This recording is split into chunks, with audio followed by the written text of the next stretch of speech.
When we say that one has the right to do certain things, we mean this and this only, that it would be immoral for another, alone or in combination, to stop him from doing this by the use of physical force or the threat thereof.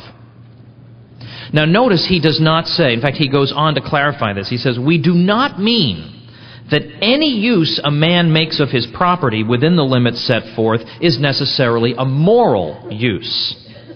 So people may do something that's immoral and still, strictly speaking, be within their rights. So not every vice is or should be criminalized. So you can break promises, by and large. You can be a liar. You can be late all the time. But by and large, these aren't things we're going to throw you in jail for. I mean, strictly speaking, you have a natural right to be late, even if it's really annoying. So, in other words, a right is, in effect, it's a sphere of action in which you can act and in which it would be morally wrong for anyone to interfere with you violently or with the threat of violence. Now, from the mid-12th century up to 1300, we start to see specific examples of natural rights being put into practice and being recognized. And so I give examples. One of the earliest rights that was recognized by people as being a natural right, and therefore preceding any government, and being something that no government could overturn, was the right to appear and defend yourself against charges in a court of law. That's a natural right that you can't be deprived of by any prince. Likewise, over this 150-year period, we begin to see the development of the ideas of the rights of property, of self-defense, of marriage, as being a relationship entered into freely by free individuals exercising their freedom of choice, and still other areas. And these, again, being rights that adhere in the person as a person, and that people can't be deprived of by any political authority. So these are natural rights and cannot be taken away by the prince. And on these grounds, again, this basis of equality and this idea that human beings enjoy a special dignity for this reason, and because they enjoy rationality, they have a certain equality that therefore means that no one of us has any innate particular power to exercise arbitrary power over anybody else. We all have a certain equality on these grounds. Now, a figure people have heard of more, I think, than Francisco de Vitoria or Domingo de Soto is, of course, John Locke, the 17th century, by and large, figure who died in 1704. John Locke, of course, is deeply influential and very much influences Thomas Jefferson with the Declaration of Independence, naturally. And he's going to talk about natural rights deriving from the idea of self-ownership, the idea that you own yourself. And first of all, we have to understand what's meant by ownership in this case. All that's meant by ownership is range of control. So who has the best moral claim to exercise a range of control over your physical body? Who has a better claim than you yourself? Okay? And then even if we want to get really graphic about it, suppose I actually want to donate a kidney to save my daughter or something.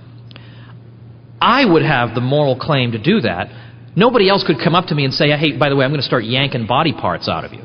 Right? We instinctively recognize that we as individuals have the greatest moral claim to exercise a range of control over our own bodies. Now, self-ownership is a Lockean principle, and what follows from that is the right of private property. And that right derives from, according to Locke, we have a situation in which there is no, beginning of the world is given to us sort of in common in his view, and no one individual has any particular claim on any one thing yet, until such time as people exercise their labor upon some previously unowned good. So I cultivate some soil, I pick some berries, whatever. I mix my labor with the fruits of the earth, and that becomes an extension of me. It becomes an extension of my self-ownership. I then have domain over those things that I've mixed my labor with. And then after I mix my labor with them, I can sell them. So the next person doesn't have to constantly be mixing his labor. We're talking only about previously unowned things. Once they come into ownership by means of my mixing my labor with them, then I can transfer them to other people by means of gifts, will bequests, or sale. And this is how we come to own things. Now, Locke says that there are certain inconveniences. Now, the word inconveniences had a stronger connotation at the time he wrote than it does today, but there were inconveniences of the state of nature. And by state of nature, he means a pre-political world before there were governments, in which all of us were pursuing our natural rights to our lives and our liberty, to the domain of control over our bodies, but that prior to the establishment of a government, we enjoy these things, according to him, only precariously. And you don't need, there's no need to dwell on this, but I'll just say very quickly, for example, in the state of nature, there's no body of universally recognized law we can appeal to. There's no reliable law enforcement. And thirdly, we have the problem of people being very bad judges in their own cases. People are going to tend to side with themselves if a case of conflict should arise. So according to Locke, we need to remedy these deficiencies by means of civil government, and we therefore delegate to that civil government some portion of the rights we would enjoy completely in the state of nature. We delegate some of these, for example, perhaps some of our self-defense, like, for example, judicial services. We would delegate that to governments. And so governments would be there to perform just night watchman services, simply to protect rights of property and right to life, and that would be it. And if they try to exercise powers beyond these that are strictly necessary for these purposes, then the people would have the power to abolish that government, because then that government would be interfering with rather than protecting their rights. Well, the next guy I want to talk about is much more recent. He died only very recently. Robert Nozick was a Harvard philosopher. What's very significant about him is that his book, Anarchy, State, and Utopia, from 1974, it's a very rare case of a professional philosopher who's very respected at a top university taking liberty arguments seriously. And that's what he does in this book. And he argues for a minimal state that exists for the provision of rights protection services, but no other. That's what the state is confined to.